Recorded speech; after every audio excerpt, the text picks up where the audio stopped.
Good morning, everyone. Very good morning to all of you. A very good morning to all of you. तो एक बार फटाफट से okay कर दो, voice okay है। हम लोग स्टार्ट करें सेशन आज का।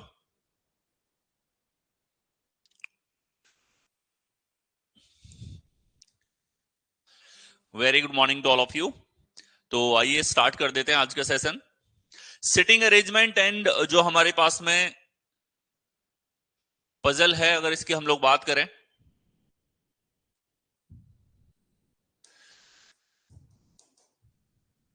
तो सिटिंग अरेंजमेंट हर एक एग्जाम के अंदर बहुत इंपॉर्टेंट हमारे पास में टॉपिक हो जाता है। रीजनिंग की अगर हम लोग बात करते हैं,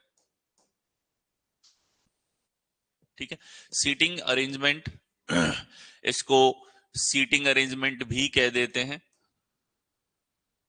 ठीक है। हिंदी में टॉपिक का नाम रहता है बैठक व्यवस्था।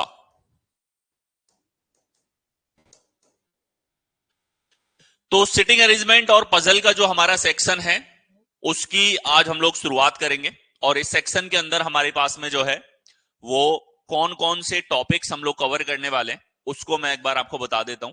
तो सिटिंग अरेंजमेंट एंड पजल जो सेक्शन हमारे पास में है, इसमें हमारे पास में जो टॉपिक रहेंगे, इसमें हम शुरुआत करेंगे लीनियर सिटिंग अरेंजमेंट से।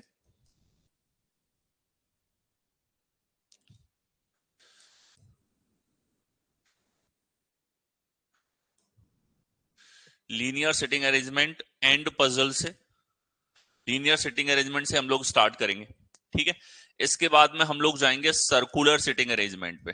बैठक व्यवस्था में सबसे ज्यादा जो प्रश्न आपको देखने को मिलते हैं वो सबसे ज्यादा प्रश्न आपके रहते हैं लीनियर सिटिंग अरेंजमेंट पे। इसके बाद में हमारे पास में आ जाता है circular sitting arrangement,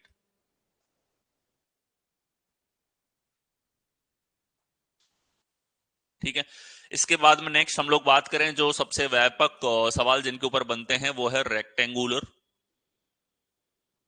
slash square sitting arrangement, ठीक है। और इसके बाद पॉलीगन सिटिंग अरेंजमेंट। तो जितने प्रकार के सवाल पूछे जाते हैं कॉन्सेप्चुअली जो है हमारे पास में इन चीजों पे डिफर करते हैं, इन चीजों पे अलग होते हैं। तो कॉन्सेप्चुअली एक एक करके हम सबका कॉन्सेप्ट को समझते हुए चलेंगे। सिटिंग अरेंजमेंट एंड पजल की बात करें तो सबसे ज्यादा जो है ये आपका एसएससी के हर एग्जाम में पूछा जाता है। जैसे एसएससी सीजीएल जो है, सीजीएल के मेंस में पूछा जाता है, ठीक है। इसके अलावा सीएचएसएल के मेंस में इसके क्वेश्चंस आते हैं। प्री में नहीं पूछते हैं तो लोग मेंस में पूछ लेते हैं। एसएससी स्टेनोग्राफर और एसएससी सीपीओ के एग्जाम की अगर मैं बात करता हूं तो यहां आपके पास में ये टॉपिक जो है पूछा जाता है। 2 से 3 प्रश्न आप लोगों के हमेशा रहते हैं सिटिंग अरेंजमेंट के ऊपर, ठीक है। दिल्ली पुलिस का पेपर हो वहां आपको क्वेश्चन इसके ऊपर देखने को मिल जाते हैं। डिफरेंट पुलिस के एग्जाम, डिफेंस के एग्जाम में ये पूछा जाता है। रेलवे के अगर मैं बात करूं तो रेलवे के हर एग्जाम के अंदर सीटिंग अरेंजमेंट आप लोगों से पूछा जाता है, ठीक है। मतलब एनटीपीसी हो, एएलपी हो, सभी पेपर्स के अंदर आपको सीटिंग अरेंजमेंट के बहुत अच्छे प्रश्न जो है वो देखने को मिल जाते हैं। इसके अलावा स्टेट लेवल हर परीक्षा के अंदर आपको ज्यादातर परीक्षाओं में सिटिंग अरेंजमेंट का टॉपिक देखने को मिलता है। सिटिंग अरेंजमेंट को अगर अच्छे तरीके से समझना है तो आपको स्टेप बाय स्टेप जो इसके अलग अलग कॉन्सेप्ट हैं उनको वन बाय वन हम लोग अलग अलग टॉपिक के रूप में कवर करेंगे। इससे जो अंडरस्टैंडिंग आपके निकल के आएगी वो बहुत जबरदस्त रहेगी। क्यों? क्योंकि हम लोग स्टार्ट करने वाले हैं एकदम बेसिक स्टेप से। सबसे छोटा टाइप कौन सा है, उससे बड़ा कि भैया 3 लोगों की व्यवस्था कैसी होगी, 4 की कैसी होगी, 5 की कैसी होगी, 6 लोग कैसे बैठेंगे, 7 लोग कैसे बैठेंगे, 8 लोग कैसे बैठेंगे, 9 कैसे बैठेंगे, 10 कैसे बैठेंगे, और 10 से ज्यादा अगर व्यक्ति हैं तो उनके क्वेश्चंस किस तरह के पूछे जाते हैं। तो हर एक टाइप जो है वो यहाँ पे कवर होता हुआ यहाँ पर चलेगा, ठीक है। मोबाइल नंबर डेफिनेटली आपके हर बार मोबाइल नंबर आप कहीं भी पढ़ोगे ऑनलाइन सिस्टम में मोबाइल नंबर स्क्रीन पे चलता है, उसको नहीं हटाया जा सकता है, ठीक है। नहीं नहीं नहीं सिटिंग अरेंजमेंट यहां से स्टार्ट हो रहा है, स्टार्टिंग क्लास है ये सिटिंग अरेंजमेंट की, ठीक है। तो इस सेक्शन बिल्कुल आप लोगों के लिए जो है डिफरेंट है। और हर सेक्शन, जितने सेक्शंस में मैंने पूरी रीजनिंग को बांट रखा है, लगभग हर सेक्शन के अंदर आपस में कोई कोरिलेशन आपको नहीं देखने को मिलेगा। तो ये सेक्शन एकदम फ्रेशली स्टार्ट हो रहा है, एग्जाम के अंदर बहुत इंपॉर्टेंट आप लोगों के लिए है, ठीक है। तो देखें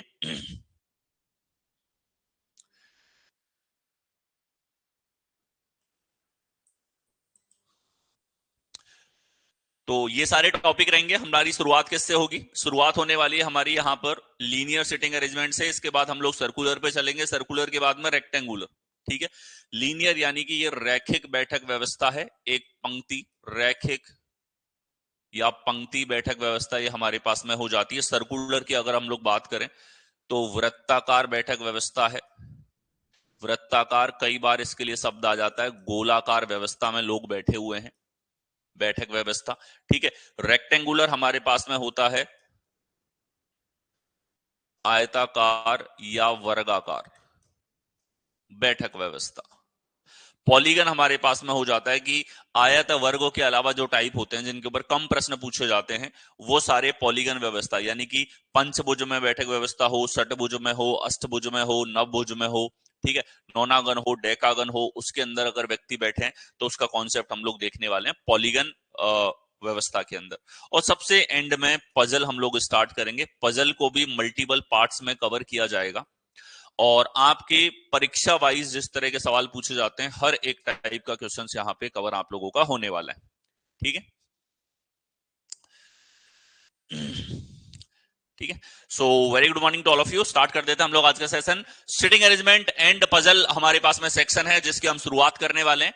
आप लोगों को मैं पहले बता चुका हूं ये सेक्शन एकदम डिफरेंट है और ये सेक्शन हर एक एग्जाम के लिए अति महत्वपूर्ण सेक्शन है। ये सेक्शन एसएससी में धीरे धीरे इसके क्वेश्चंस अच्छे पूछे जाने लगे हैं। 2022 से ही रेलवे ने तो बहुत अच्छे प्रश्न पूछे थे सिटिंग अरेंजमेंट एंड पजल के ऊपर। ठीक है, और बाकी एग्जाम की बात करें तो बैंक तो आप ये मान सकते हो पूरा का पूरा सिटिंग अरेंजमेंट एंड पजल के रूप में ही पूरी रीजनिंग को ही बैंक जो है वो सिटिंग अरेंजमेंट एंड पजल के रूप में पूछता है। तो बैंकिंग स्टूडेंट के लिए तो ये एकदम ये पूरा सेक्शन ही अति महत्वपूर्ण है, इसका एक एक कॉन्सेप्ट।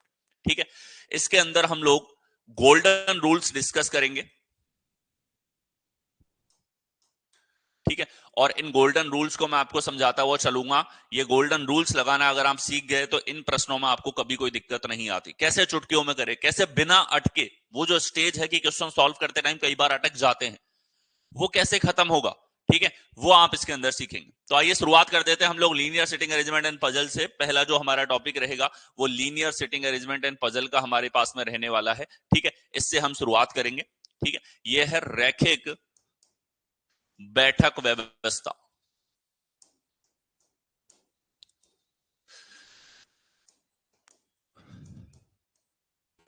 तो सबसे पहले कि रैखिक व्यवस्था होती क्या है, ठीक है, उसके बेसिक नॉर्म्स हमारे पास में क्या हैं ये हम लोग सीखने वाले हैं। तो आइए रैखिक व्यवस्था की अगर हम लोग बात करें,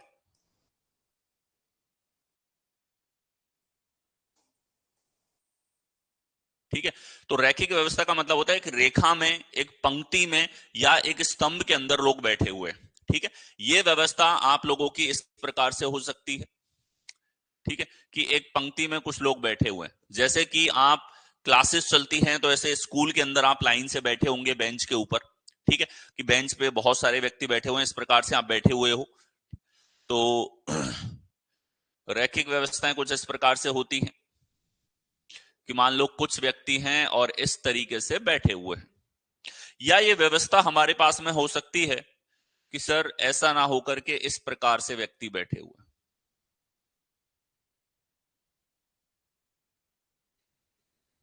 ठीक है, या ऊपर की तरफ ना देखते हुए व्यक्ति बैठे हुए हैं नीचे की तरफ मुंह करते हुए, बट रहेंगे एक रेखा के अंदर। ठीक है, यह व्यवस्था किस तरह की है जिसमें पूरी व्यवस्था एक रेखा के अंदर होगी, एक रैखिक तो प्रकार से हमारे पास में होने वाली है। ठीक है, या इनका मुंह इस दिशा में हो। अब जो चीज रैखिक व्यवस्था के अंदर कॉमन रहेगी उसकी बात करें यहां पे, तो किसी भी प्रकार की रैखिक व्यवस्था है, भले ही वो हमारे पास में स्तंभ के रूप में व्यवस्था है, एक पंक्ति के रूप में व्यवस्था है, जैसे आप मूवी के थिएटर में बैठते हो या किसी हॉल के अंदर बैठते हो या कहीं पे भी कोई मीटिंग चल रही है वहां आप बैठेंगे तो कहीं ना कहीं एक रेखा के रूप में व्यवस्था आप लोगों ने देखी होगी। आप कई बार ऐसी व्यवस्थाओं के अंदर बैठे होंगे। इसी प्रकार की व्यवस्थाओं के ऊपर सवाल जो है वो आप लोगों से यहां पर पूछा जाता है। सिटिंग अरेंजमेंट एंड पजल के जो सेक्शन है इसमें लीनियर सिटिंग अरेंजमेंट में इस टाइप का आपका पूछा जाता है। अब हम लोग देखें तो इसमें दो चीज बड़ी कॉमन है, ठीक है, जिनके रेस्पेक्ट में आपको पूरी जानकारी मिलेगी। सवाल अपनी बात आपसे कहेगा, दो बिंदुओं के सापेक्ष में, वो हमारे पास में क्या है कि यहां हमारे पास में दो छोर होते हैं। कितने छोर होते हैं? दो छोर हमारे पास में होते हैं। ठीक है, टू एंड्स हमारे पास में होते हैं, और ये एंड जो हैं ये अलग अलग नाम से आपको मिल सकते हैं। हर रैखिक व्यवस्था में दो छोर आपके पास में होंगे, दो एंड आपके पास में हमेशा होते हैं। जैसे अगर यहां हम लोग देखें तो सभी व्यक्ति ऊपर की तरफ देख रहे हैं, तो इन सब का बायां जो है वो हमारे पास में यहां पे है। तो ये जो छोर हुआ ये कौन सा छोर है? बायां छोर हमारे पास में हो जाता है। ठीक है, इसी प्रकार से यहां जो सबसे राइट मोस्ट रहेगा ये हमारे पास में दायां छोर है, और यहां बैठने वाला व्यक्ति दाएं छोर पर बैठा है। तो हर रैखिक व्यवस्था के अंदर हमारे पास में दो एंड होते हैं, दो छोर होते हैं। ठीक है, जैसे इस व्यवस्था में हमने देखा कि सभी लोग ऊपर की तरफ देख रहे हैं।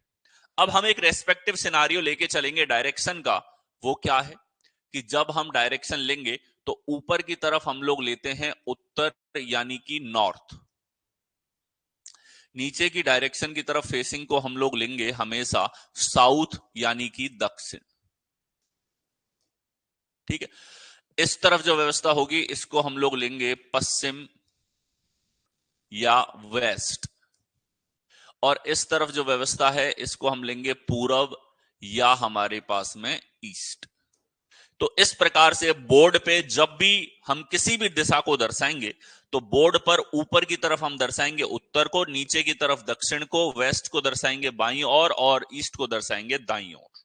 ठीक, तो अगर व्यक्ति ऊपर की तरफ देखता है, या हम इसको कह सकते हैं दिशा के रूप में, उत्तर की ओर अगर कुछ व्यक्ति देख करके बैठे हुए हैं तो इनका बायां छोर इस तरफ होगा और इनका दायां छोर इस तरफ होगा। यानी कि आपका बायां जिस तरफ है, आपका बायां जिस तरफ है उस तरफ इसका बायां छोर, आपका राइट जिस तरफ है उस तरफ इनका राइट एंड होगा, दायां छोर हमारे पास में होगा। ठीक है, तो ये हमारे दो एंड रहेंगे हमेशा रैखिक व्यवस्था के अंदर, दिस इज और राइट एंड, और ये हमारे पास में लेफ्ट एंड। अब अगर यही व्यक्ति जो है वो उत्तर की ओर फेस करके बैठने के बजाय साउथ की तरफ फेस करके बैठे, ठीक है, जैसे नीचे की तरफ मुंह है तो नीचे की तरफ हम कौन सी डायरेक्शन लेते हैं? दक्षिण। तो ये साउथ फेसिंग अगर हमारे पास में बैठे हैं, दक्षिण की ओर मुंह करके अगर ये लोग बैठे हुए हैं, इस प्रकार से दक्षिण की ओर करके बैठे, ठीक है, तो अब जब ये दक्षिण की तरफ देखेंगे तो इनका बायां होगा इस तरफ और इनका दायां होगा इस तरफ। यानी कि अब बायां छोर होगा यहां पर, क्योंकि जो व्यक्ति बैठे हैं ये लेफ्ट एंड है या राइट एंड है ये डिसाइड करेंगे जो व्यक्ति बैठे हैं उनका लेफ्ट किस तरफ है, जो व्यक्ति बैठे हैं उनका राइट किस तरफ है। ठीक है, इधर हो जाएगा दायां छोर। कब? जब ये लोग दक्षिण की ओर मुंह करके बैठेंगे। दो एंड हमारे पास में हो जाएंगे, ये राइट एंड है और ये हमारे पास लेफ्ट एंड है। शॉर्ट में हमेशा आपको एल और आर के रूप में इसको लिखना है, लेफ्ट एंड। जितने भी व्यक्ति हैं इन सब का लेफ्ट इस तरफ है, इसका भी लेफ्ट इधर है, इसका भी लेफ्ट इस तरफ है, इस व्यक्ति का भी लेफ्ट इस तरफ है, इसका भी लेफ्ट इस तरफ है, इस व्यक्ति का भी लेफ्ट यानी कि बायां इस तरफ है, इस व्यक्ति का भी बायां इस तरफ है। इन सब का राइट जो है, इसका राइट भी इधर है, इसका राइट भी इधर है, इसका राइट भी इधर है, इसका राइट भी इधर है, इसका राइट भी इधर है।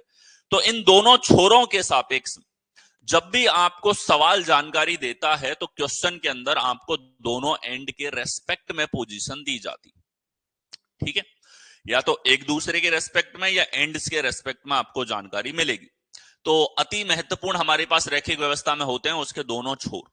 ठीक है, ये तो हमने देखा कि उत्तर की ओर व्यक्ति मुंह करके बैठेंगे तो लेफ्ट हैंड और राइट हैंड किस प्रकार से होगा, नीचे की तरफ अगर मुंह करके बैठेंगे तो लेफ्ट हैंड और राइट हैंड आपके पास में किस तरफ रहेगा।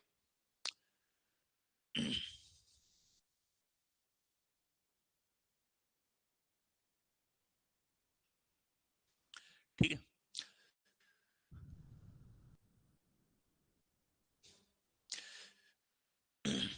नेम एंड मोबाइल नंबर हमेशा स्क्रीन पे रहता है। ये मतलब आप कहीं भी पढ़ोगे, कोई भी लाइव सेशन कहीं पे भी एप्लीकेशन पे लेते हो तो नेम और वो चलता है। ठीक है, वो सभी जगह रहता है, उससे आप परेशान ना हो। ओके, हैबिचुअल हो जाएगा थोड़े टाइम में। अब देखो, अगर ये हमारे पास में इस प्रकार से फेसिंग है, ठीक है, तो दो छोर किस तरफ है कि सर एक एंड तो है ऊपर की तरफ, एक एंड है नीचे की तरफ, ठीक है। तो इसको कई बार कह दिया जाएगा ऊपर या फिर टॉप एंड, ठीक है, टॉप एंड इसको कह दिया जाएगा, या इसको कह दिया जाएगा नीचे, या हमारे पास में बॉटम, ठीक है। बट इसके अलावा यहां भी आपको एक दूसरे के सापेक्ष में लेफ्ट और राइट देखने को मिल सकता है। कैसे? देखो, यहां हमारे पास में ये जो व्यक्ति बैठे हैं इनका लेफ्ट है ऊपर, तो कई बार लेफ्ट एंड भी अगर कहा जा रहा है तो लेफ्ट एंड ऊपर की तरफ है, और राइट एंड की बात की जाए तो राइट कहां होगा? नीचे की ओर हमारे पास में यहां पर होगा, ठीक है। आगे देखें, ये व्यक्ति है हमारे पास में, दोनों छोर कहां पर होंगे? एक छोर ऊपर की ओर है, एक छोर नीचे की ओर है हमारे पास में, ठीक है। इसको कई बार ऊपरी छोर कह दिया जाता है, या आप ध्यान से देखो, ये जो व्यक्ति बैठे हैं इन सब का राइट है ऊपर की तरफ, इनका क्या है? राइट हमारे पास में ऊपर की तरफ है, और इनका जो लेफ्ट है, लेफ्ट हमारे पास यहां पर है। तो यहां पर भी लेफ्ट हैंड और राइट हैंड शब्द प्रयोग कर लिया जाता है, और इसके अलावा कई बार आपको ऊपरी छोर और निचला छोर के रूप में जानकारी दी जाती है, तो तब भी आपको ध्यान रखना है, नीचे या बॉटम शब्द प्रयोग करें तो यह हमारे पास लेफ्ट हैंड की बात होगी, ठीक है। तो ये तो हमने दो छोरों की बात करी कि रैखिक व्यवस्था में सबसे महत्वपूर्ण जो बात है वो दोनों छोरों को जानना है। लेफ्ट और राइट शब्द अगर प्रयोग किया जा रहा है किसी भी एंड के सापेक्ष में, तो लेफ्ट और राइट एंड हम इस प्रकार से लेंगे। जो डायरेक्शंस हमें ध्यान रखनी है वो डायरेक्शंस मैंने आपको यहां पर बता दी कि हम जो डायरेक्शन लेकर के चलते हैं बोर्ड पर, ऊपर की तरफ नॉर्थ, इधर पूरब है, नीचे की तरफ साउथ है, इस तरफ हमारे पास में वेस्ट हो जाता है। इस प्रकार से सारी डायरेक्शंस आप लोगों की ली जाती है, ठीक है। और लेफ्ट और राइट हमारे पास में व्यवस्था इस प्रकार से यहां पर ली जाएगी। अब हम लोग आए, ठीक है, कि एक तो हमने देखा कि दो छोर रहेंगे, ये हमारा कॉन्सेप्चुअल पार्ट कि हाँ दोनों छोरों के सापेक्ष में जानकारी दी जाएगी, एक दूसरे के सापेक्ष में जानकारी दी जाएगी। जब सभी व्यक्ति एक ही दिशा की ओर उन्मुख नहीं हो, एक ही दिशा की ओर उन्मुख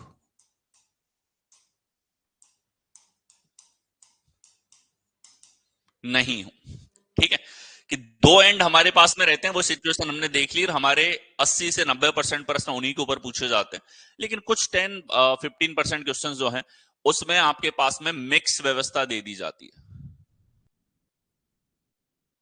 When not everyone, not all the people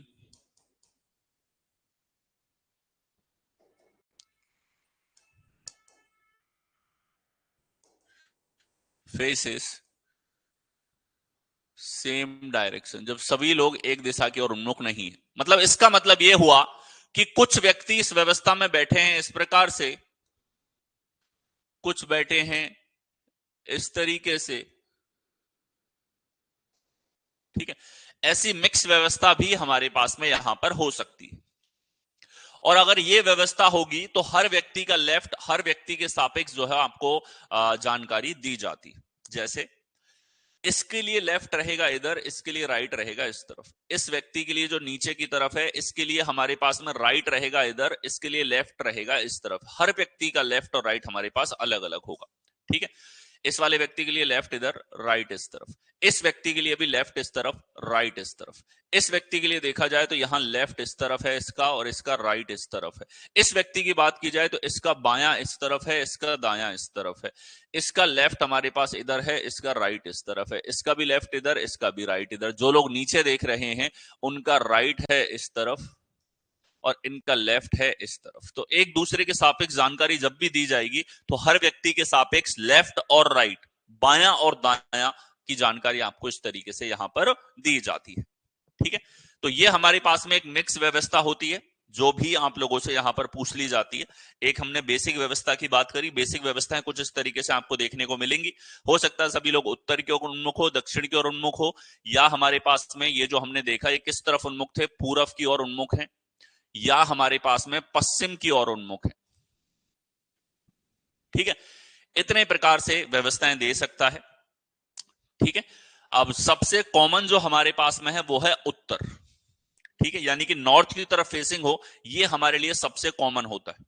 ठीक है, नॉर्थ की साइड में जब भी व्यक्ति फेसिंग रहेंगे तो आप खुद से देखो, आपका जो लेफ्ट है वही इनका लेफ्ट होगा, आपका जो राइट है वही इनका राइट होगा। यानी कि यहां से एक बहुत बेहतरीन पॉइंट हमको मिलता है। वो पॉइंट क्या है कि जब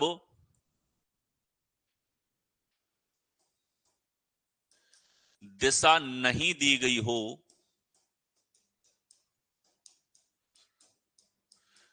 तो सभी को हम नॉर्थ फेसिंग मानेंगे। ये मानने वाला पार्ट कब हो रहा है, जब सवाल ने डायरेक्शन नहीं दी। ठीक है, और मान हम हमारी सहूलियत के अकॉर्डिंग रहे हैं कि हमने मान लिया नॉर्थ फेसिंग है। ऐसा क्यों किया, क्योंकि हमारा लेफ्ट क्वेश्चन वालों में बैठने वालों का लेफ्ट है, हमारा राइट उनका राइट है, तो लेफ्ट राइट में गलती नहीं होगी, इसीलिए हम मानते हैं कि ये लोग नॉर्थ फेसिंग हमारे पास में हो। ठीक है,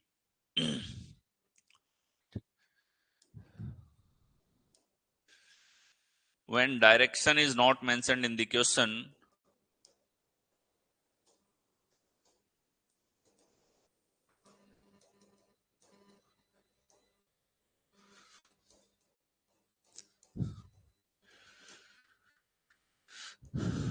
we assume that they are facing north। और ऐसा कर क्यों रहे हैं हम लोग, ताकि हमारी सहूलियत के अकॉर्डिंग हमारा लेफ्ट राइट जो हो वही क्वेश्चन में बैठने वालों का लेफ्ट राइट हमारे पास में हो। तो इस पॉइंट का हमेशा हम लोग ध्यान रखेंगे। अगर सवाल हमें डायरेक्शन नहीं देता है तो हम मान के चलेंगे सभी लोग नॉर्थ डायरेक्शन की ओर फेसिंग है।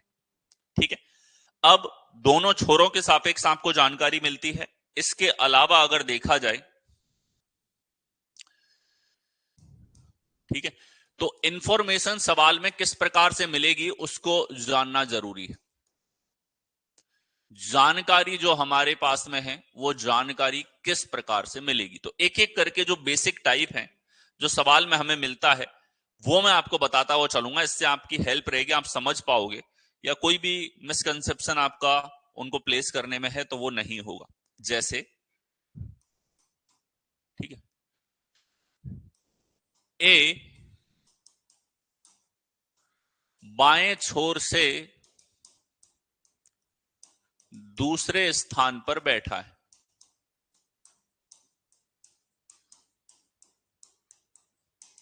ये हमको दे दिया कोई जानकारी, सवाल में लिखी हुई थी ए बाएं छोर से दूसरे स्थान पर बैठा है।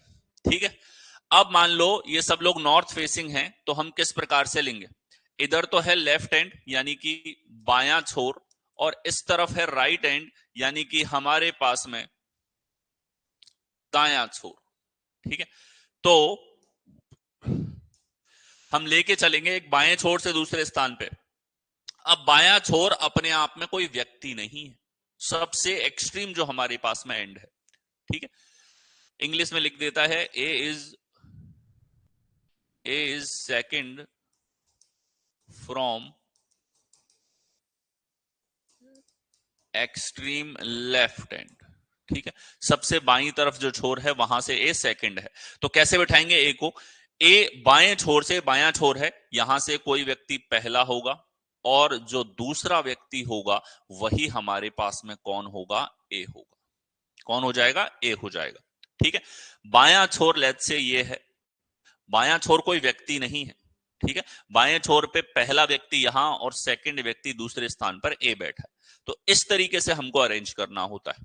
ठीक है, लेट्स से यहां दे दिया कि B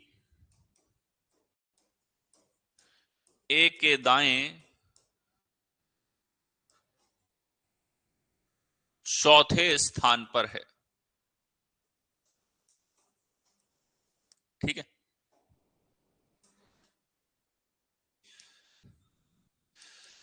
B is fourth to the right of A, ये जानकारी आपको दे दी है। ठीक है, तो यहां हमने एक जानकारी पढ़ी, हमने व्यवस्था ले ली, लेफ्ट हैंड से बिठा रखा था, हमने बिठा दिया। ठीक है, अब इसने कहा है कि एक व्यक्ति यहां बैठा था, हमने ए को बिठा लिया यहां पे। अब इसने कहा है कि बी ए के दाएं चौथे स्थान पे, एक का दायां। अब किसी छोर के सापेक्ष जानकारी ना देकर के पर्सन के सापेक्ष इंफॉर्मेशन दे रखी। ठीक है, विथ रेस्पेक्ट टू पर्सन, यानी कि एक व्यक्ति के सापेक्ष आपको बता रखा है, व्यक्ति के सापेक्ष आपको क्या दे रखी है, दिशा दे रखी है। एक व्यक्ति के सापेक्ष आपको दिशा दे रखी है यहां पे। ठीक है, यहां था विथ रेस्पेक्ट टू एंड, यानी कि एक छोर के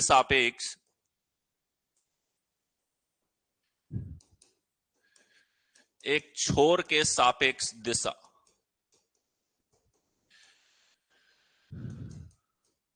तो ये दो ही टाइप हमारे पास में रहते हैं, व्यक्ति के सापेक्ष में दिशा दे रखी हो या छोर के सापेक्ष में दिशा दे रखी हो। ठीक है, तो अब जैसे इसने ए के सापेक्ष बताया है, ए का दायां चौथा, तो ध्यान से देखो, ए यहां पे है, इसको खुद को तो नहीं गिनना है, ए यहां पे है, ए का दायां पहला, दूसरा, तीसरा, चौथा। ठीक है, तो ये हमारे पास में इसके राइट में फोर्थ हमारे पास में हुआ। क्या हो गया, राइट में फोर्थ। फोर्थ का मतलब होता है स्थान है, ये पोजीशन है। चौथा हमारे पास में हुआ, इसके बारे में क्या बताया कि ये कौन है हमारे पास में, बी है।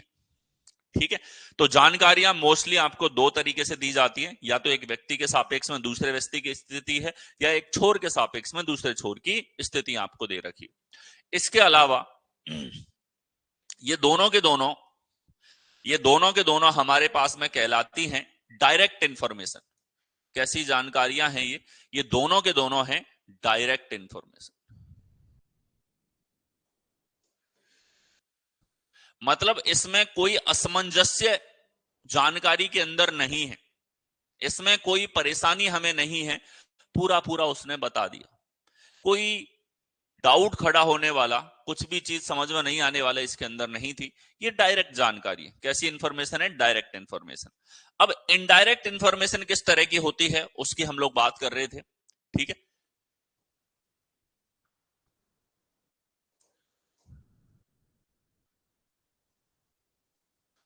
इनडायरेक्टली। ठीक है, इनडायरेक्ट जानकारी कुछ इस तरीके से दी जाती है, देखो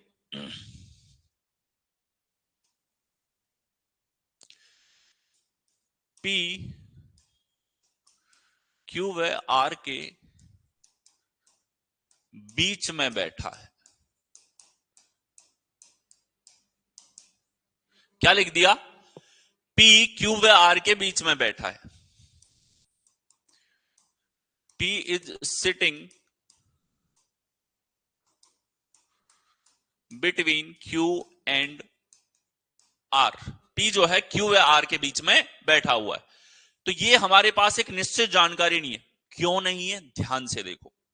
अब यहां दो तरह की संभावनाएं बन सकती हैं। कैसी कैसी, P बैठा है बीच में, तो हमारे पास ऐसा हो सकता है कि P यहां पे है और Q इस तरफ हो, R इस तरफ हो, यह व्यवस्था हो सकती है। या फिर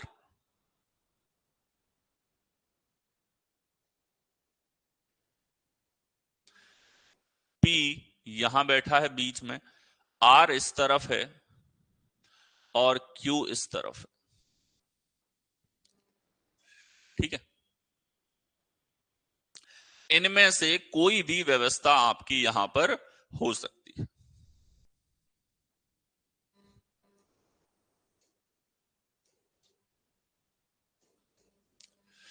ईदर ऑफ दी टू, दोनों में से कोई भी व्यवस्था यहां पर हो सकती है। ठीक है, तो इस तरह की जानकारी को हम लोग कहते हैं इनडायरेक्ट इंफॉर्मेशन। ये चीज आपको डायरेक्टली यहां पर नहीं दे रखी। ठीक है,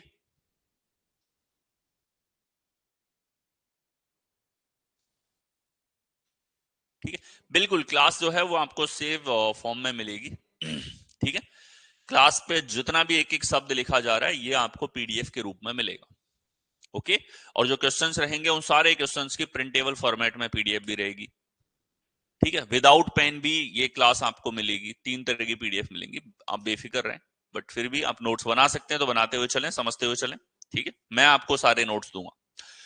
यहां हमारे पास में ये व्यवस्था है, पी क्यू और आर के बीच में बैठा है, तो ये हमारे पास में व्यवस्था 2 तरह की हो गई। हमें कंफर्म नहीं है क्यू किधर है आर किधर है, हमें कंफर्म नहीं है क्यू किधर है आर किधर है। तो इस जानकारी को शॉर्ट फॉर्म में, क्योंकि सवाल में ये दी जाएगी तो एक तो देखते ही समझना है कि निश्चित जानकारी नहीं है। ठीक है, ये निश्चित जानकारी नहीं है, अनिश्चित जानकारी है। एक तरीके से अनिश्चित जानकारी हमारे पास में हो जाती है। और शॉर्ट फॉर्म में किस तरीके से लिखेंगे, इन सब की शॉर्ट फॉर्म बहुत जरूरी है। इसको हमें शॉर्ट फॉर्म में लिखना है, यानी कि सवाल में दी गई जानकारी हमें बार बार नहीं पढ़नी पड़े, क्योंकि धीरे धीरे अब नॉलेज जो है वो सभी स्टूडेंट के पास होती जा रही है। अंतर कौन क्रिएट कर रहा है, जिसका कॉन्सेप्ट अच्छा है, जो बहुत फास्ट है। फास्ट होने के लिए आपको अच्छे तरीके, जो गोल्डन रूल्स आपको बता रहा हूं, ये आने चाहिए। ठीक है, शॉर्ट फॉर्म में कैसे लिखेंगे कि सर P है और P हमारे पास में Q और R के बीच में है, तो हम लिखेंगे इस प्रकार से। शॉर्ट फॉर्म में कैसे लिखेंगे, Q/R Q/R। जब आप शॉर्ट फॉर्म में इस तरीके से लिखते हो तो इसका मतलब हो गया कि दोबारा जानकारी पढ़ने की जरूरत नहीं है, यहीं पे देख के आप पता लगा लोगे कि सवाल में क्या दे रखा है, P Q और R के बीच में बैठा। ठीक है, Q और R किधर भी हो सकते हैं। तो इस तरीके से शॉर्ट फॉर्म में इनको हम लोग लिखते हैं। ठीक है, ये शॉर्ट फॉर्म इनकी हो जाती है। ये शॉर्ट फॉर्म बहुत जरूरी है। एक बार ये जानकारी पढ़ने के बाद हमें दोबारा इसको पढ़ने में समय व्यस्त नहीं करना है। ये एनएसएस जानकारी आप समझ गए, जिसमें आपको डायरेक्टली सारी चीजें नहीं दे रखी हैं, डायरेक्ट इंफॉर्मेशन नहीं है, ये निश्चित जानकारी हमारे पास नहीं है। यहां जो हमने देखा, ये दोनों के दोनों कैसी जानकारी थी कि सर निश्चित थी। कैसी जानकारी थी, निश्चित जानकारी ये हमारे पास में यहां पर हो रही थी। ठीक है, और यहां पे डायरेक्टली सब कुछ दिया हुआ था। शॉर्ट फॉर्म अगर देखें हम लोग इनकी, तो शॉर्ट फॉर्म में कैसे लिखेंगे इनको, तो जैसे ये जानकारी पड़ी, ए बाएं छोर से दूसरे स्थान पे है। ठीक है, तो हमने केवल ये रख दिया कि बाएं छोर से ये हमारे पास में ए जो है वो यहां पर आ रहा है। ठीक है, यहां से कौन सा है, सेकंड। तो ये शॉर्ट रूप में जैसे ही पढ़ा ना, पढ़ के इस तरीके से लिख दिया, अब हमको पता है क्या सीन है। ठीक है, यहां इसने बोला बी ए के दाएं चौथे स्थान पे। शॉर्ट रूप में कैसे लिखेंगे कि ए कहीं भी बैठा है, ए का दायां पहला, दूसरा, तीसरा और चौथा व्यक्ति जो हमारे पास में होगा वो कौन है, बी हमारे पास में। तो ये इसका शॉर्ट फॉर्म हो गया। क्या हो रहा है, ये इसका शॉर्ट फॉर्म हो गया। और ये शॉर्ट फॉर्म जो है ये हमें लिखना आना चाहिए, जो भी हमको निश्चित या अनिश्चित जानकारी दे रखी है सवाल के अंदर। सवाल तो बहुत आएंगे, सवाल तो हजारों बन सकते हैं। हमें एक मेंटल गोल्डन रूल्स हमारे दिमाग के लिए सेट करने हैं कि हमें क्या करना है क्वेश्चन के अंदर, जानकारी कैसे पढ़नी है। और अगर पढ़नी है तो शॉर्ट फॉर्म भी साथ में लिखनी है। जानकारी को देख के पहचानना है कि वो हमारे पास में एक डायरेक्ट इंफॉर्मेशन है या इनडायरेक्ट इंफॉर्मेशन है, यानी कि अनिश्चित जानकारी आपके पास में यहां पर है, जिसमें सवाल ने पूरी तरीके से हमें नहीं बताया कि भैया क्यू लेफ्ट में है कि क्यू राइट में है। ये हमारे पास में निश्चित नहीं है।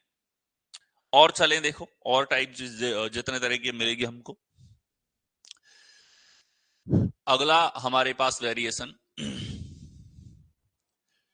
एक्स व जेड के बीच 2 लोग बैठे।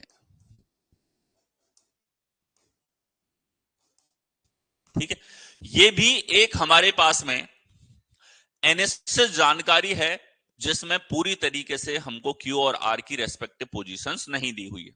क्यों, देखो, इसको हम इस प्रकार से भी लिख सकते हैं कि एक्स हमारे पास यहां पे 2 व्यक्ति बैठे हैं, जेड यहां पे ऐसे भी लिखा जा सकता है, ये इसका पहला इसको रिप्रेजेंट करने का तरीका।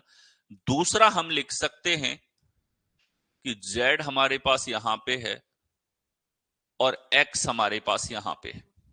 ठीक है, दोनों ही प्रकार से इसको दर्शाया जा सकता है, दोनों ही प्रकार से इसको दर्शाया जा सकता है। आइदर, इन दोनों में से कोई भी दर्शाया जा सकता है। तो इनकी शॉर्ट फॉर्म क्या होगी कि सर शॉर्ट फॉर्म में लिखना है हमको, तो शॉर्ट फॉर्म में कैसे लिखेंगे, जानकारी हमने सवाल में मान लो पढ़ी, तो पढ़ते ही हम कैसे लिखें इस चीज को। तो आपको लिखना है कि x और z में कौन लेफ्ट कौन राइट ये तो नहीं पता है, लेकिन दो व्यक्ति इनके बीच में बैठे, तो ये इसकी शॉर्ट फॉर्म होगी। ये क्या हो जाएगी, इसकी शॉर्ट फॉर्म हमारे पास में होगी। ये भी एक अनिश्चित जानकारी है, इनडायरेक्ट इंफॉर्मेशन है आपके पास में, ये डायरेक्टली आपको पूरी नहीं दे रखी। ठीक है, आगे चलें।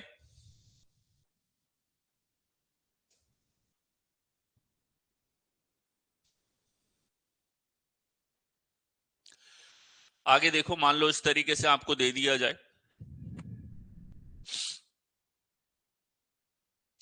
कि m व n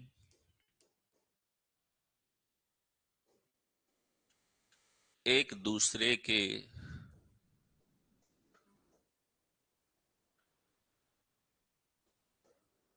पड़ोसी हैं। ठीक है,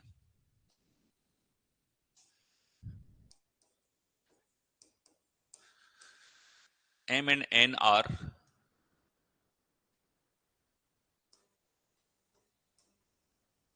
नेबर्स ऑफ ईच अदर। ठीक है, क्या दे दिया, m and n एक दूसरे के पड़ोसी हैं। अब यहां भी हमारे पास में ये निश्चित जानकारी नहीं है कि सर कैसे, m यहां पे है और n इस तरफ आ जाए तो ये हमारे पास में पड़ोसी हुआ, m यहां पे है और n यहां आ जाए तब भी n पड़ोसी हुआ। यानी कि इन दोनों में से कोई भी चीज हमारे पास में हो सकती है, दोनों में से कोई सी भी हो सकती है।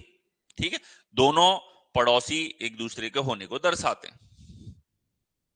आइदर, तो हम इसको शॉर्ट फॉर्म में कैसे लिखें, सवाल क्या हमारे सामने कि हमने ये जानकारी पढ़ी, अब हम इसे दोबारा नहीं पढ़ना चाहते, तो हम कैसे इसको शॉर्ट फॉर्म में लिखेंगे।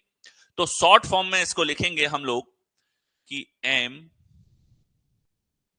n इधर इस प्रकार से और एक गोला बना देंगे। ठीक है, तो आपको जब भी ऐसी जानकारी मिलेगी आप ऐसे लिख लो। इसको देखते ही आपको पता है कि m और n में कौन लेफ्ट राइट है, ये हमको नहीं पता।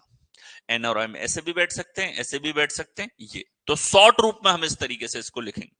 ठीक है, तो क्या क्या सीखते हुए चल रहे हैं हम, तो कौन कौन सी जानकारी निश्चित होती है जिसको डायरेक्टली रखा जा सकता है, या कौन कौन सी अनिश्चित जानकारी, ये समझना बहुत महत्वपूर्ण है। सवाल तो इसके ऊपर हजारों बन जाते हैं, लेकिन हमारे कॉन्सेप्ट बहुत सटीक हो। ठीक है, फिर सवाल हमें बार बार नहीं पढ़ना पड़े, इसके लिए हम क्या कर रहे हैं, इसके लिए हम लोग इनको शॉर्ट फॉर्म के अंदर लिखते हुए चल रहे हैं। ठीक, आगे चलें।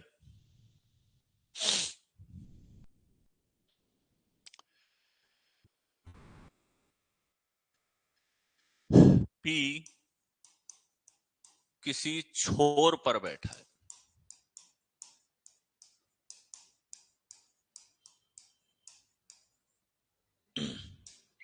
ठीक है, क्या कहा है, P किसी छोर पर बैठा है। यह भी एक अनिश्चित जानकारी है, क्योंकि रैखिक व्यवस्था में हमारे पास में दो छोर होते हैं। ठीक है, रैखिक व्यवस्था में हमारे पास में कितने एंड होते हैं, दो छोर होते हैं। ठीक है, अब अगर दो छोर हैं हमारे पास में रैखिक व्यवस्था के अंदर, तो दोनों छोर हमारे पास में या तो इधर वाला छोर या उस तरफ वाला छोर, तो हम लिखेंगे। ठीक है, एक बार ये बना लिया और उसके बाद में हमने लेट्स से सवाल ये तो बताएगा कितने लोग बैठे, तो हम लिख देंगे यहां पे P और एक गोला बना देंगे, यहां P और एक गोला बना देंगे। इस तरीके से दर्शाना है, यही शॉर्ट फॉर्म है और यही इसका मेन मतलब है जो जानकारी यहां दे रखी। किसी एक छोर पे बैठा है, एनएच से जानकारी है भैया, आपने हमको बताया नहीं है कौन से छोर पे बैठा है, साफ बताओ लेफ्ट वाले छोर पे है कि राइट वाले छोर पे है, हम उसी पे बैठा देंगे। लेकिन क्वेश्चन ने ये चीज मेंशन नहीं करी। अब मेंशन नहीं करी तो ये हमारे पास में एक अनिश्चित जानकारी यहां पर हो जाती है कि पी जो है वो किसी छोर पर बैठा है, तो कोई से भी छोर पर हो सकता है। जो हम एक मॉडल बना के चलेंगे यहां पे, सवाल शुरुआत में आपको बताएगा कि व्यक्ति नॉर्थ की तरफ मुंह करके बैठे हैं कि साउथ की तरफ मुंह करके बैठे हैं कि ईस्ट की तरफ के साउथ की तरफ, तो उससे आपको पता है लेफ्ट और राइट एंड कौन से हैं या ऊपर नीचे का एंड कौन सा है। ठीक है, छोर पता है। फिर जो आपने एक नॉर्मल बेसिक उसके लिए लाइन खींची है, वहीं पे ऐसी जानकारियों को आपको दर्शाना होता है। ठीक है, तुरंत एक बार में दर्शा दिया, अब हम फ्री हैं, ये लाइन हमको दोबारा नहीं पढ़नी।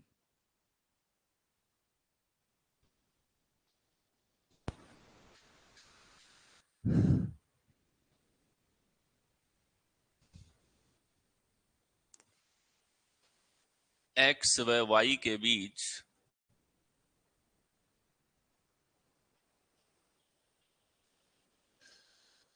दो से अधिक लोग बैठे।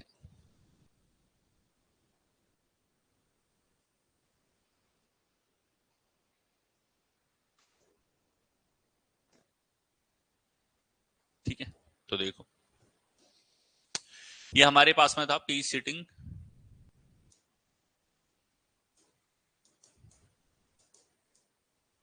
P is sitting at one of the ends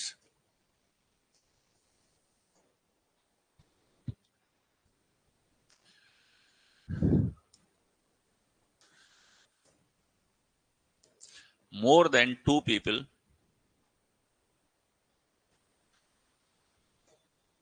are sitting between x and y। तो ये जानकारी अगर आपको सवाल में दिखती है, क्वेश्चन के अंदर दिखाई देती है, तो इसका क्या अर्थ हो जाता है हमारे पास में, देखो कि x और y हमारे पास में है और इनके बीच में दो से अधिक लोग बैठे हैं। तो पहली बात तो x और y में से कौन लेफ्ट में है कौन राइट में है ये हमें नहीं पता। दूसरी बात के बीच में दो लोग बैठे हैं या दो से ज्यादा बैठे हैं ये भी हमको नहीं पता। ठीक है, शॉर्ट फॉर्म में इस जानकारी को कैसे दर्शाएंगे। ठीक है, इसका अर्थ ये भी हो सकता है कि x इस तरफ है और दो लोग छोड़ के y इस तरफ बैठा है, ये हो सकता है।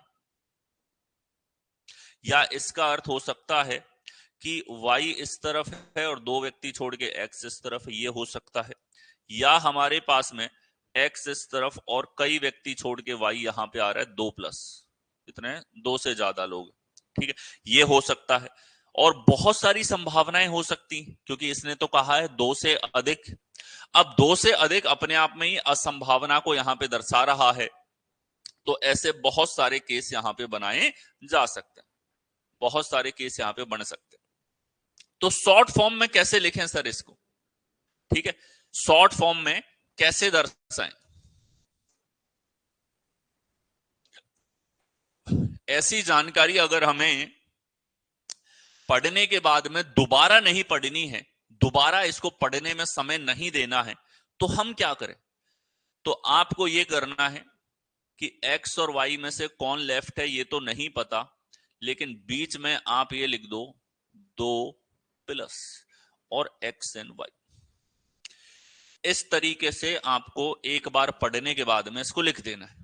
अब आप जब भी इसको देखोगे तो आपको रिमाइंड आ जाएगा यहां पे कि x और y जो दो व्यक्ति हैं इनके बीच में टू प्लस लिखा हुआ है, मतलब दो से ज्यादा व्यक्ति बैठे हैं, दो या दो से ज्यादा। ठीक है, इसने कहा दो से अधिक, तो दो से अधिक का मतलब है कि दो से ज्यादा होने चाहिए, तो फिर हम यहां तीन ले लेते हैं। ठीक है, कई बार ये लिखता है दो या दो से अधिक, तो यहां दो शामिल है, इसमें दो शामिल है और इसका मतलब है दो शामिल नहीं है। अधिक मतलब तीन चार पांच छह सात, इस तरीके से। ठीक है, ये दोनों डिफरेंसेस मैंने आपको बता दिए, इनमें कंफ्यूज कभी नहीं होना हमको। ठीक है, दो या दो से अधिक का मतलब है दो भी हो सकते हैं, तीन हो सकते हैं, चार हो सकते हैं, पांच हो सकता है। दो से अधिक का मतलब है या तो तीन बैठे हैं, या चार बैठे हैं, या पांच बैठे हैं, या छह बैठे हैं, या सात बैठे हैं। ठीक है, तो इसका तो अर्थ हो गया दो, तीन, चार, पांच, छह, इस प्रकार से। और दो या दो से अधिक का मतलब हो जाता है हमारे पास में दो, तीन, चार, पांच, छह, इस तरीके से। ठीक है, और इस तरीके से शॉर्ट फॉर्म में इसको दर्शाना है, जिससे कि आपको दोबारा जानकारी को पढ़ने के लिए समय नहीं देना पड़े। ठीक है,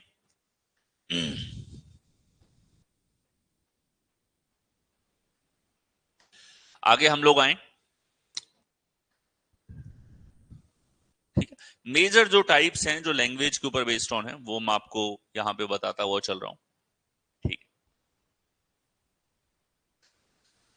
अब नेगेटिव जानकारी किस तरह की होती है उस पर आ जाते हैं हम लोग।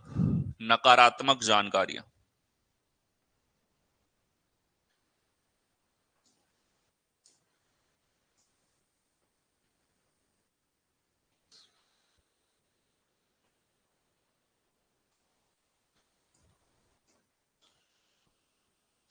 नेगेटिव इंफॉर्मेशन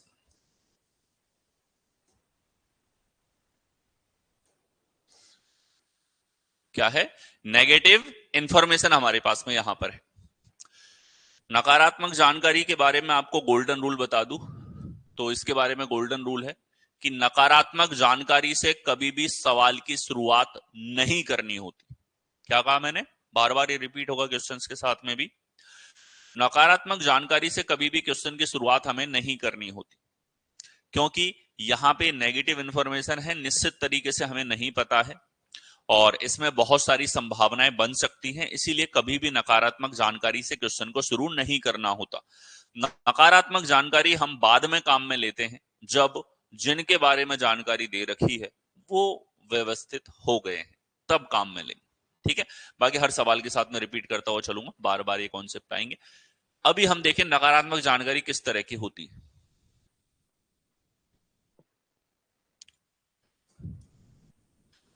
एम व एन एक दूसरे के पास नहीं बैठते हैं।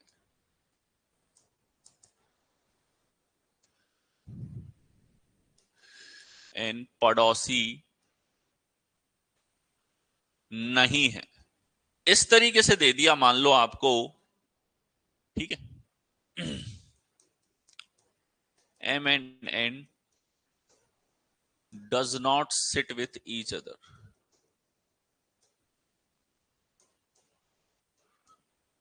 या बोल दे एन आर नॉट नेबर्स। इस प्रकार से अगर सवाल में जानकारी दे रखी है, इस तरीके से जानकारी दे रखी है, तो इसको शॉर्ट फॉर्म में कैसे दर्शाना है? शॉर्ट फॉर्म में दर्शाएंगे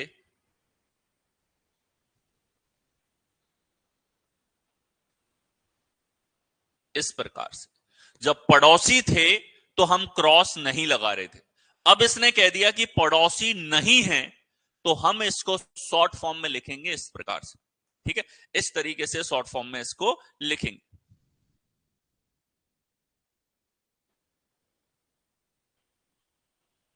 ठीक है,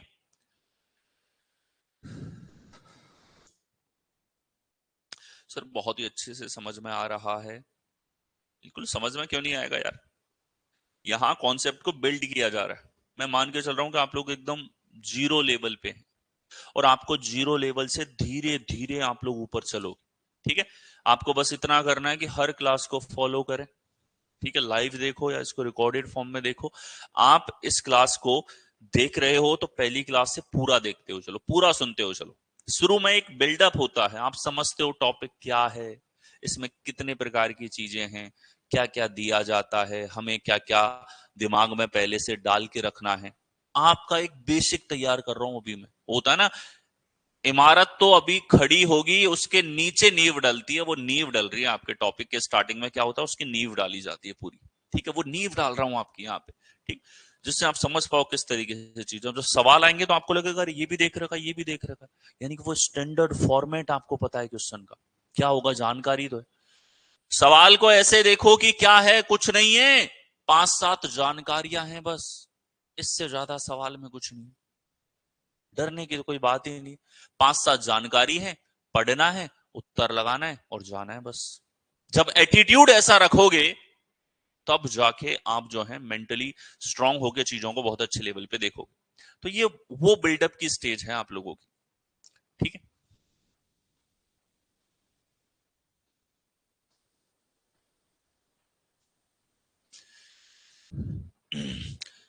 राम राठौर सर, हम पहली बार रीजनिंग पढ़ रहे हैं और इतना अच्छे से समझ में आ रहा है, थैंक यू सो मच। बिल्कुल, बहुत अच्छा लग रहा है सर। आदित्य प्रणाम, दुर्गराज, ठीक है। सभी को बिल्कुल बिल्कुल हमेशा समझ में आएगा, सारी क्लासेस अपनी ऐसी ही चलती हैं, ठीक है, इसी प्रकार से चलेंगी, इसी फ्लो में चलेंगी, ठीक है। इसका फास्ट मोड भी प्रोवाइड करता हूं वीओडी के अंदर। फास्ट मोड भी रिवीजन वाला मोड है वो, ये वाला मोड है चीजों को समझने का, उनको एकदम आप बिगिनर हो ऐसा समझ कर आपको तैयार किया जा रहा है। यहाँ पे आपको कॉन्सेप्चुअली सोचना कैसे है, कॉन्सेप्ट कैसे दिमाग में डालने, वो वाला बिल्डिंग फेज है ये आपका, ठीक है। तो एम और एन एक दूसरे के पास नहीं बैठते हैं, कैसे लिखेंगे, इस प्रकार से लिखेंगे। नेगेटिव जानकारी हुई, नहीं शब्द आ रहा है, और ये नहीं किसको दर्शाता है, नेगेटिव को दर्शाता है।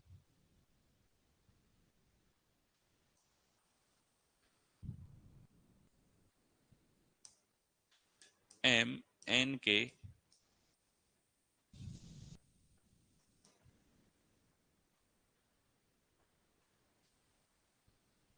देखो, पहले हम लेते हैं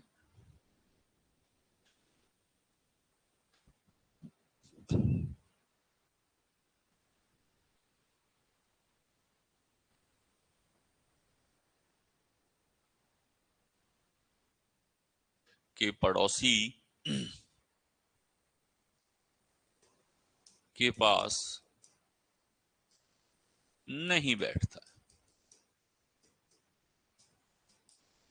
क्या दे दिया, एम एन के पड़ोसी के पास नहीं बैठता है।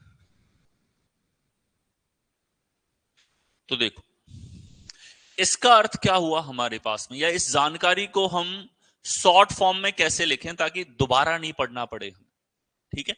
तो इस जानकारी को हम शॉर्ट फॉर्म में कैसे लिखेंगे, देखो, एन यहां पे है, एन के पड़ोसी के पास नहीं बैठता है, तो ये पड़ोसी हो गए दोनों। भाई हर व्यक्ति के रैखिक व्यवस्था में दो पड़ोसी होते हैं।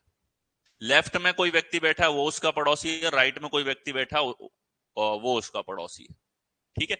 तो बीच में बैठने वाले हर व्यक्ति के दो पड़ोसी रहते हैं, और कोनों पर बैठने वाले, छोरों पर बैठने वाले प्रत्येक व्यक्ति का एक पड़ोसी होता है। क्या होता है, एक पड़ोसी होता है। तो देखो, पड़ोसी के पास नहीं बैठा है, तो इसका मतलब यह हुआ कि यहां एम नहीं बैठ सकता, यहां एम नहीं बैठ सकता। इस प्रकार से इसको शॉर्ट फॉर्म में दर्शाएंगे, ठीक है। ये इसकी क्या हो जाएगी, शॉर्ट फॉर्म हमारे पास में यहां पर होगी कि एन के पड़ोसी के पड़ोस में नहीं बैठ रहा है कोई, तो इसका मतलब है कि ये दो स्थानों पर एम नहीं हो सकता, ठीक है। इन दो स्थानों पर एम नहीं हो सकता।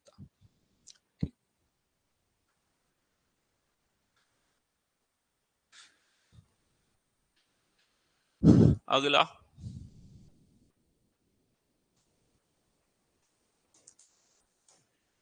एम एन के बाईं और नहीं बैठा है,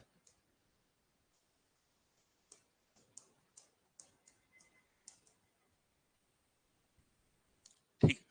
तो इसका अर्थ क्या हो गया, इसका अर्थ हो गया कि इसको हम कन्वर्ट करके समझ सकते हैं कि अगर ये जानकारी आपको लिख के दी गई है सवाल के अंदर, तो आप इससे समझ सकते हो कि इसका अर्थ है कि this means that M N के दाईं ओर बैठा है। क्या अर्थ हुआ इसका? बाईं ओर नहीं बैठा है, तो इसका मतलब क्या हो गया? दाईं ओर बैठा है, क्योंकि दो ही रेस्पेक्टिव छोर होते हैं। मैं यहां खड़ा हूं मान लो, और पंक्ति में लोग हैं मेरे साथ में, ठीक है, मेरे साथ लेट्स से कुछ और फैकल्टीज यहां पे खड़े हुए हैं, तो या तो मेरे लेफ्ट में खड़े होंगे या वो मेरे राइट में खड़े होंगे, ठीक है, दो ही तरफ खड़े हो सकते हैं। अगर मैं किसी कोने में खड़ा हूं तो मेरा एक ही पड़ोसी हो सकता है, ठीक है। तो यहां अगर मैं कहूं, अगर मैं कहता हूं लेट्स से कि एक्स सर हैं कोई, वो मेरे लेफ्ट में नहीं खड़े, तो इसका मतलब क्या हो गया? आप क्या समझोगे? राइट में खड़े हैं। क्या हो गया इसका मतलब? राइट में खड़े। तो इस जानकारी को शॉर्ट फॉर्म में कैसे लिखेंगे?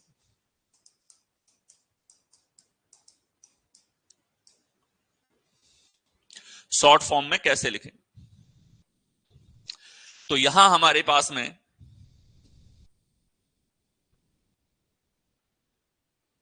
एन इस तरफ है, तो यहां कहीं एम होगा,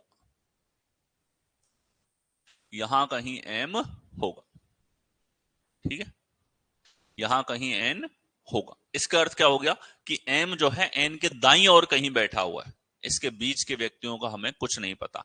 तो इस तरीके से शॉर्ट फॉर्म में हम इस जानकारी को लिखेंगे, ठीक है। आगे देखें।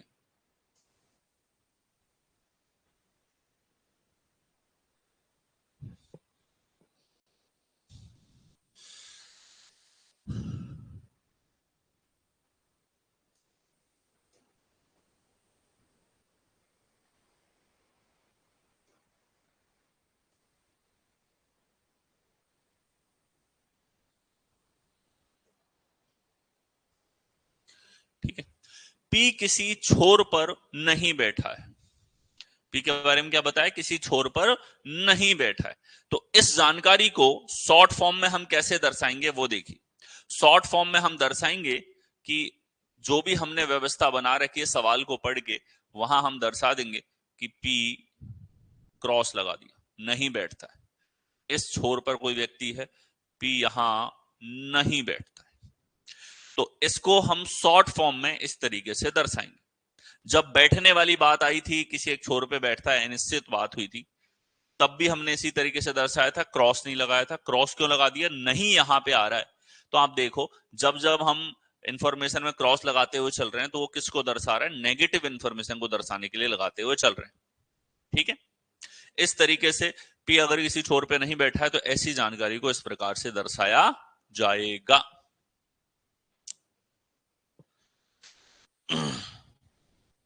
आगे देखें।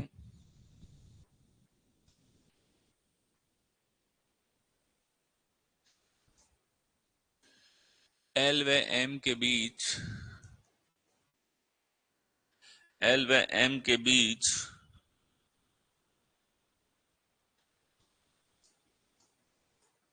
कोई नहीं बैठा है। एल व एम के बीच में कोई नहीं बैठा है, ठीक है। तो देखिए, एल व एम के बीच में कोई नहीं बैठा है, ऐसी जानकारी अगर हमारे पास में आती है, ठीक है, तो इसको देख करके हमें पता लगा एल और एम के बीच में कोई नहीं बैठा। बीच में किसी के नहीं बैठने का क्या अर्थ हो गया? ठीक है, this means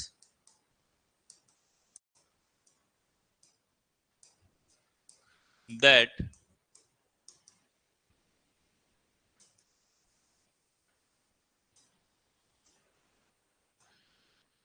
L and M are neighbours. L और एम एक दूसरे के नेबर हैं, एक दूसरे के पड़ोसी हैं।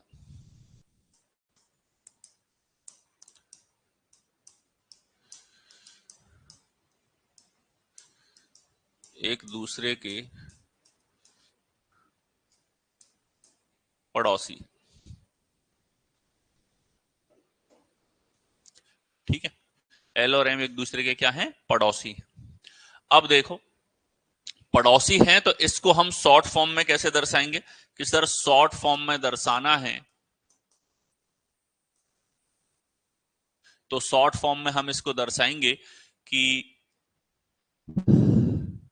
एल एम इधर या एम इधर, जैसे हम पड़ोसियों की एक निश्चित जानकारी को, ये दिखने में अनिश्चित जानकारी थी, दिखने में नेगेटिव जानकारी थी, बट है कैसी? अनिश्चित जानकारी।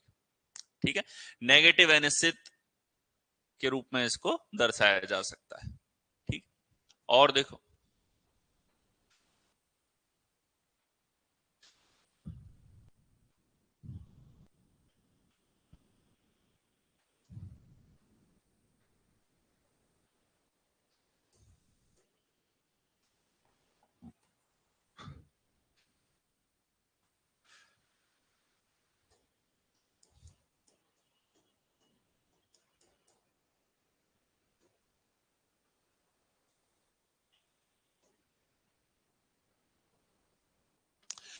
लेट्स से ये जानकारी आपके पास में है, एक्स और जेड के बीच में दो से ज्यादा लोग नहीं बैठे, तो नहीं दिखते ही तो आप समझ गए कि ये नेगेटिव जानकारी है, इसमें कोई दो राय नहीं है। ठीक है, नेगेटिव जानकारी है, इसमें कोई दो राय हमको नहीं है। ठीक है, तो दो से ज्यादा लोग नहीं बैठे हैं ऐसा इसने कहा। तो देखो यहां हमारे पास एक्स व जेड के बीच में दो से ज्यादा लोग नहीं बैठे, तो दो से ज्यादा लोग नहीं बैठे मतलब, इसका मतलब क्या हुआ? इसका मतलब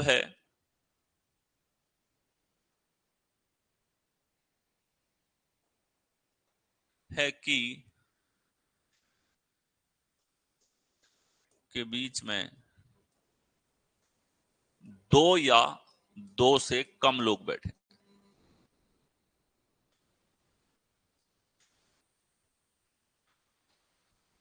ध्यान से पढ़ो, क्या इसका अर्थ ये हुआ कि नहीं हुआ? यहां इसने कहा एक्स और जेड के बीच में दो से ज्यादा लोग नहीं बैठे, दो से ज्यादा लोग नहीं बैठे। अब दो से ज्यादा लोग नहीं बैठे हैं तो इसका अर्थ क्या हो गया? इसका मतलब ये हो गया एक्स और जेड के बीच में दो या दो से कम लोग बैठे। ठीक है, तो अब आप इसको कैसे दर्शाओगे? ये वाली तो अनिश्चित जानकारी हो गई, ये नेगेटिव जानकारी थी हमारे पास में। ठीक है, तो इसको आप शॉर्ट फॉर्म में दर्शा दोगे, और शॉर्ट फॉर्म में कैसे दर्शा दोगे कि एक्स और जेड, ये लेफ्ट और राइट किधर बैठे हैं हमें नहीं पता, लेकिन इनके बीच में दो माइनस लोग बैठे। ठीक है, दो या दो से कम लोग बैठे हैं, माइनस किसको दर्शा रहा है? दो या दो से कम को। ठीक है, तो इस प्रकार से हम दर्शा सकते हैं इसको कि एक्स और जेड इस प्रकार से बैठे हुए हैं, तो शॉर्ट फॉर्म में हम लिखेंगे। अब जानकारी इनके अलावा थोड़े बहुत वेरिएशन और रह जाते हैं, बट आपको एक आइडिया लग गया कि जितनी भी सवाल के अंदर जानकारी होगी, या तो वो निश्चित या डायरेक्ट इंफॉर्मेशन होगी, या अनिश्चित या इनडायरेक्ट जानकारी होगी, या नेगेटिव जानकारी होगी। ठीक है, तो इंफॉर्मेशन की बात करें, जो सवाल के अंदर आपको दी जाएगी, क्वेश्चन के अंदर दी जाएगी, इसके आपने तीन टाइप यहां पर देख लिए। पहला डायरेक्ट इंफॉर्मेशन, ठीक है, दूसरा इनडायरेक्ट इंफॉर्मेशन, और तीसरा नेगेटिव इंफॉर्मेशन।